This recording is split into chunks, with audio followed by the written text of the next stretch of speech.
Hi అండి. ఇక్కడైతే అంబలి అయితే చేశాను. అంబలి చేసేటప్పుడైతే నేను వీడియో అయితే తీయలేదు. మేము మా సైడ్ అయితే అంబలి అంటాం. మీ సైడ్ ఏమంటారు అనేది కామెంట్ చేయండి. చాలా సింపుల్గా అయిపోతుంది. సమ్మర్లో చాలా చలువ అంటారు దీన్ని చేసుకొని తాగడం వల్ల.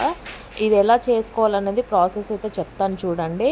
ఒక గిన్నెలో అయితే వాటర్ అయితే పెట్టుకోవాలి. మనకి ఎంత అంబలి కావాలనేది వాటర్ అయితే పెట్టుకోవాలి. వాటర్ మంచిగా మరిగిపోయాక పిండి అయితే ఒక గిన్నెలో అయితే తడిపేసి పెట్టుకోవాలన్నమాట.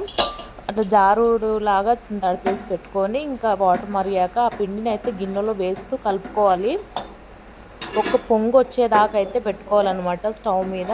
ఒక పొంగు వచ్చాక స్టవ్ అయితే బంద్ చేసుకోవాలి. బంద్ చేసుకున్నాక ఒక గిన్నెలో పెరుగు తీసుకొని చేత్తో అయితే మంచిగా ఉండలు లేకుండా అయితే కలిపేసుకొని అంబల్లో అయితే ఇట్లా వేసుకొని కలిపేసుకోవాలి. ఇందులోనే ఒక స్పూన్ అయితే సాల్ట్ అయితే వేసుకోవాలి. సాల్ట్ అయితే చూసుకొని వేసుకోండి. చాలా బాగుంటుంది. చాలా చలువ. సమ్మర్లో ఇది చాలా ఫేవరెట్.